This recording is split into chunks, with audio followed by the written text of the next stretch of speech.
ప్రియ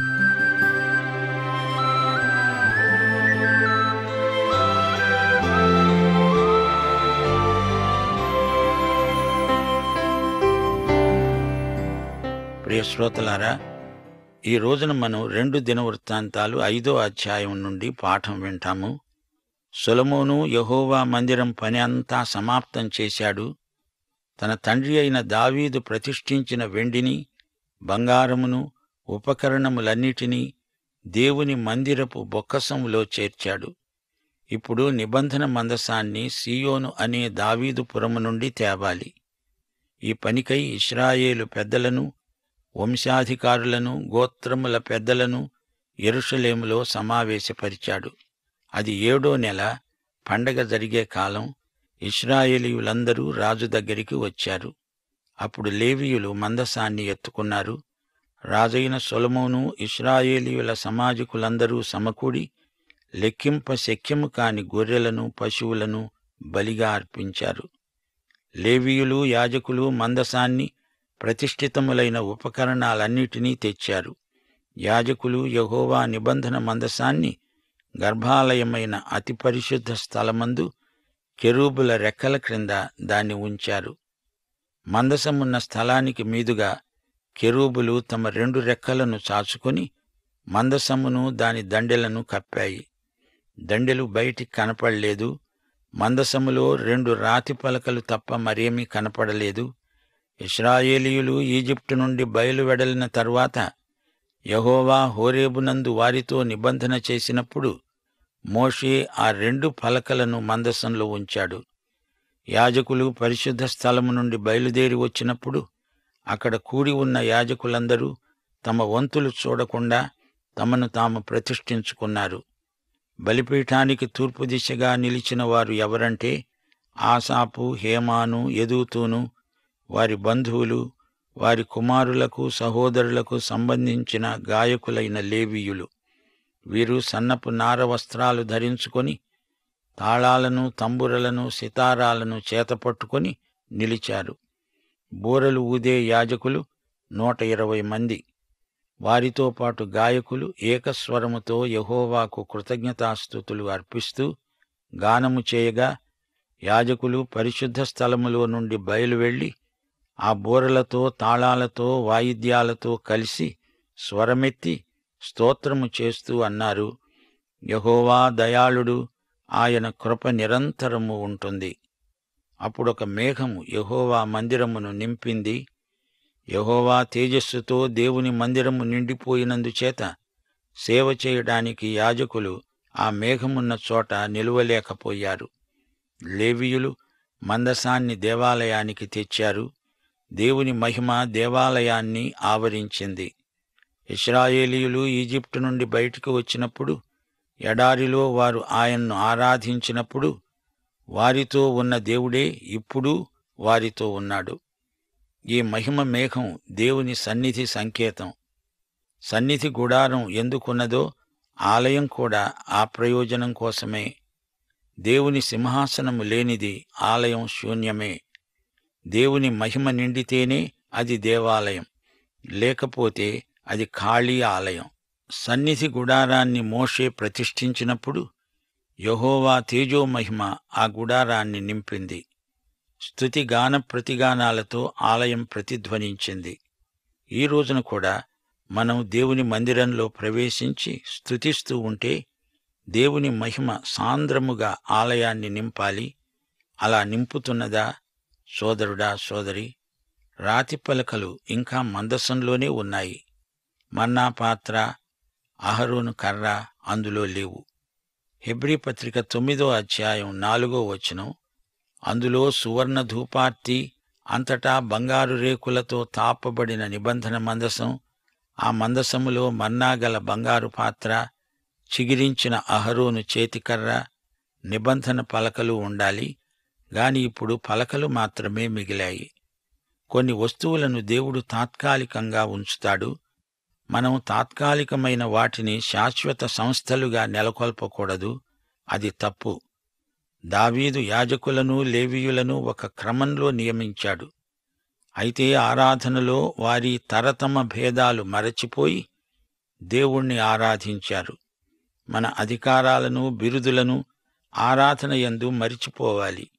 మనం ఆరాధించేది ఒక సంస్థను కాదు, వ్యవస్థను కాదు. మనం ఆరాధించేది సజీవ దేవుణ్ణి. నిబంధన మందసాన్ని స్థిరంగా ఆలయంలోకి తరలించారు. ఇక మీదట మందసాన్ని మోసేది లేదు. సీనాయి కొండపై మందసం తయారైంది. ఆ తరువాత ఇశ్రాయేలీయులు మందసాన్ని మోసుకుంటూ అరణ్యంలో 40 సంవత్సరాలు తిరిగారు. వారెక్కడికి వెళ్ళినా వారి ముందు మందసం నడిచింది. వాగ్దత్త భూమిలో ప్రవేశించడానికి యొర్దాను నది దాటినప్పుడు మందసం వారి ముందే ఉంది. వాగ్దత్త భూమిలోకి వచ్చిన తర్వాత కూడా మందసాన్ని మోస్తూ తిరిగారు. ఫిలిష్తీయులు మందసాన్ని పట్టుకుపోయారు. తిరిగి మందసాన్ని పంపించి వేశారు. దేవాలయ నిర్మాణం పూర్తి అయ్యే వరకు దావీదు ఉంచిన చోటనే మందసం ఉంది. సీయోను కొండ అనగా దావీదు పురమందు అది ఉంది. మందసం దేవాలయంలోకి మోసుకొని తేబడింది. మందసం దండెలతో ఇక పని లేదు.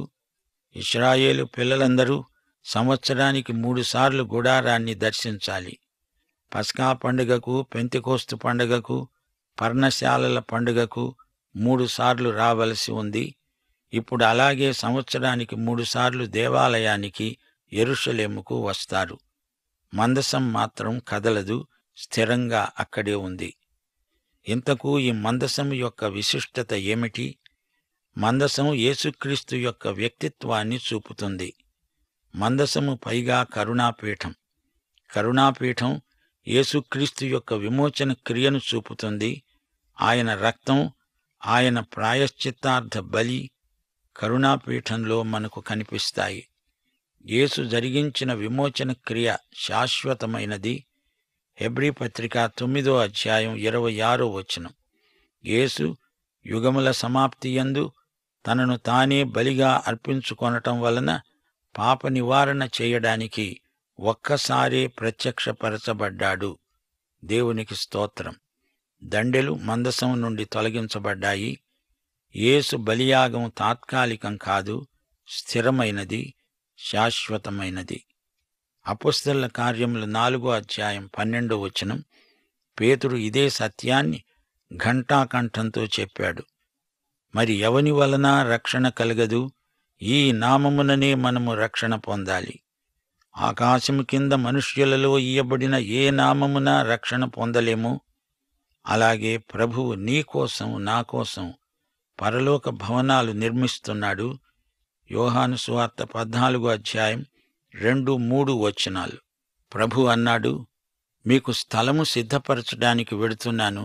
నేను వెళ్ళి మీకు స్థలం సిద్ధపరిచి నేనుండే స్థలంలో మీరు ఉండేలాగున మళ్ళా వచ్చి నా వద్ద ఉండటానికి మిమ్ములను తీసుకొని వెడతాను. అది మనకు నిలువరమైన పునాదులు గల పట్టణం. అందులో శాశ్వతత్వం ఉంది.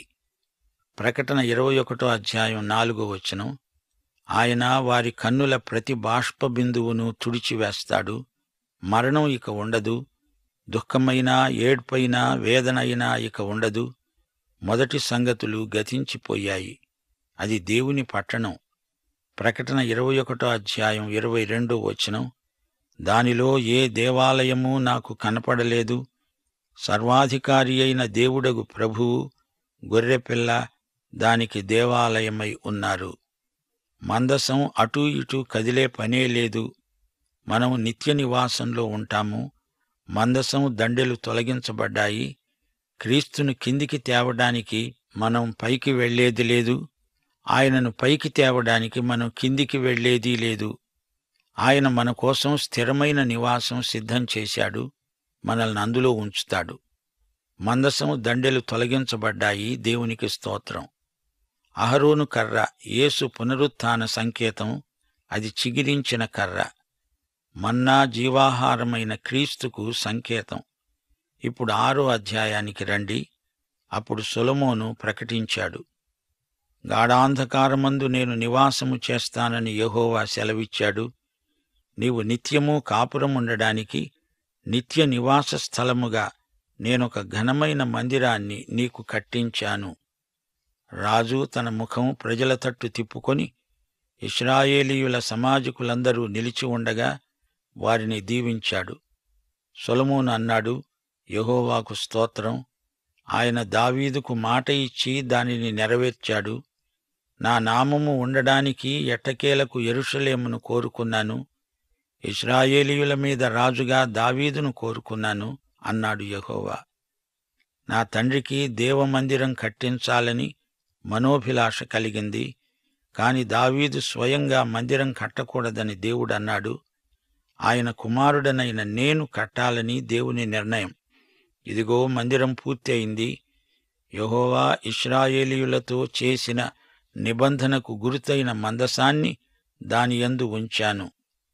ఈ మాటలు చెప్పి సొలొమోను ఇశ్రాయేలీయులందరూ సమాజముగా కూడి చూస్తూ ఉండగా యెహోవా బలిపీఠము ఎదుట నిలిచి తన చేతులు చాపి ప్రార్థన చేశాడు.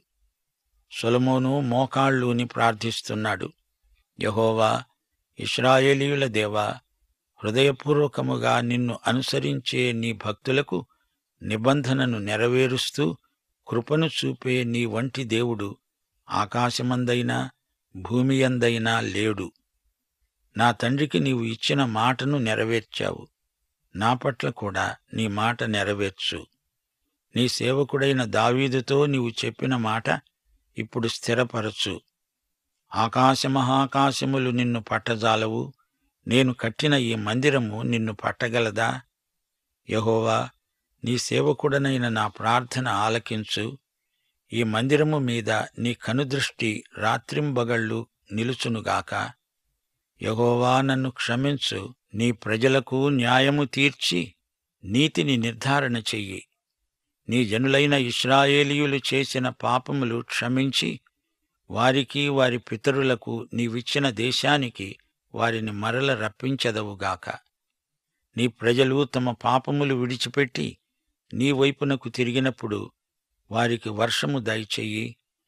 నీ ప్రజలు కష్టాలలో బాధల్లో ఉన్నప్పుడు నిన్ను సమీపించి ఈ మందిరము తట్టు చేతులు చాపి చేసే విన్నపములు అన్నీ, ప్రార్థనలన్నీ నీవు ఆలకించు. వారి హృదయములను ఎరిగి ఉన్న నీవు వారి సకల ప్రవర్తనకు తగినట్లు ప్రతిఫలము దయచెయ్యి. విదేశీయులు ఇక్కడికి వచ్చి ఈ మందిరము తట్టు తిరిగి విన్నపము చేసినప్పుడు నీ నివాస స్థలమైన ఆకాశము నుండి నీవు వారి ప్రార్థనను అంగీకరించి నీ జనులైన ఇశ్రాయేలీయుల వలె భూజనులందరూ నీ నామమును తెలుసుకొని నీయందు భయభక్తులు కలిగి నేను కట్టిన ఈ మందిరమునకు నీ పేరు పెట్టబడినని గ్రహించున్నట్లుగా ఆ అన్యులు నీకు మొర్రపెట్టిన దానిని నీవు దయచేయుదువుగాక. శత్రువులతో యుద్ధము చేయవలసి వచ్చినప్పుడు నీ ప్రజల విన్నపమును ప్రార్థనను ఆలకించి వారి కార్యమును నిర్వహించదవుగాక.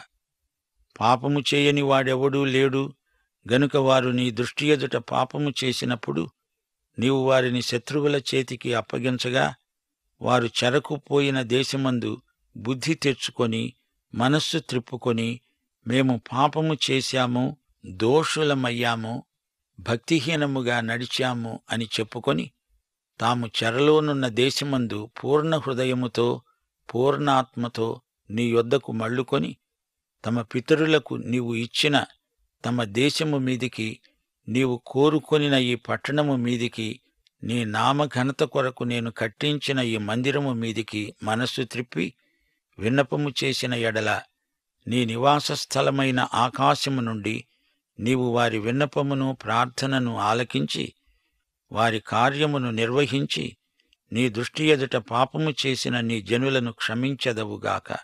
నా దేవా, ఈ స్థలమందు చేయబడే విన్నపము మీద నీ కనుదృష్టి ఉంచెదవుగాక. నీ చెవులు దానిని ఆలకించునుగాక. నా దేవా యెహోవా, బలమునకు ఆధారమైన నీ మందసమును దృష్టించి లే, నీ విశ్రాంతి స్థలమందు ప్రవేశించు. దేవా యెహోవా, నీ యాజకులు రక్షణను ధరించుకొందురుగాక. నీ భక్తులు నీ మేలును బట్టి సంతోషించెదరుగాక. దేవా యెహోవా, నీవు నీ చేత అభిషేకము నొందిన వానికి పరాంముఖుడవై ఉండవద్దు.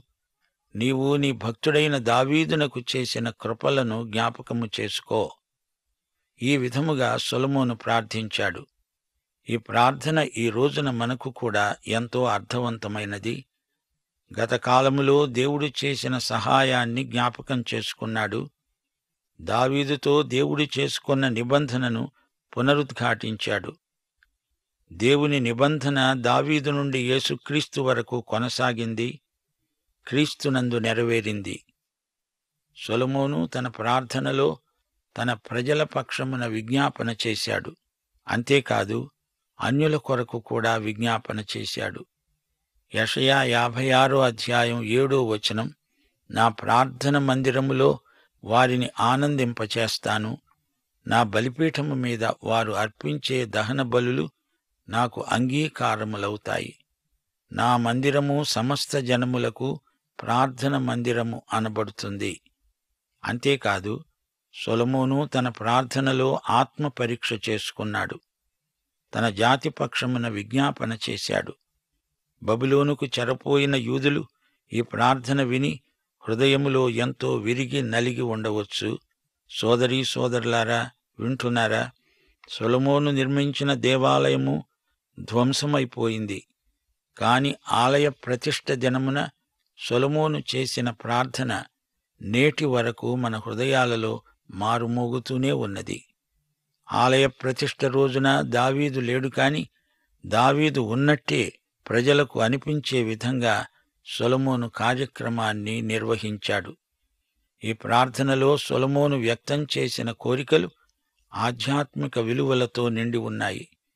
యెరూషలేము దేవాలయము ఇశ్రాయేలీయులకు జాతీయ కేంద్రం. అంతేకాదు, సొలొమోను దర్శనం ఇంకా దూరం వెళ్ళిపోయింది.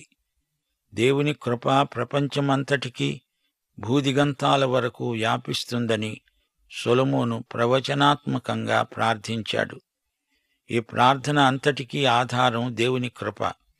ఈ రోజున మనము దేవుని కృపాసనము సమీపిస్తున్నామంటే యేసుక్రీస్తు చిందించిన రక్త ప్రభావం వల్లనే.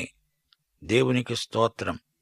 పాఠం సమాప్తం. మన రక్షకుడు ప్రభువు అయిన యేసుక్రీస్తు వారి దివ్యకృప, తండ్రి అయిన దేవుని ప్రేమ, పరిశుద్ధాత్మ అన్యోన్య సహవాసము మనకందరికీ సదాకాలము తోడై ఉండునుగాక. ఆమేన్.